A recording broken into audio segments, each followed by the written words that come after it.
Question number 6 একটা equation দেওয়া আছে, সেখান থেকে আমাদের এক্সের ভ্যালুটা কত হবে সেটা বার করতে বলেছে। তো এই অঙ্কটা আমরা কিচ্ছু করার নেই, শুধুমাত্র সিম্পলিফাই করে আমাদের এক্সের ভ্যালুটা সহজেই বার করে ফেলবো।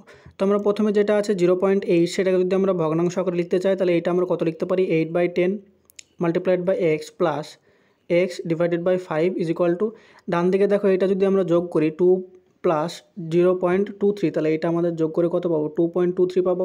তাহলে এইটা যদি আমরা দেখি, তাহলে এখানে 8 এবং 10কে যদি কাটি 2 দিয়ে, তাহলে উপর হবে 4 এবং নিচে হবে 5। তাহলে এই সমীকরণটা আমরা কী লিখতে পারি, এই সমীকরণটা আমরা লিখতে পারি 4/5x plus x/5 is equal two 2.23।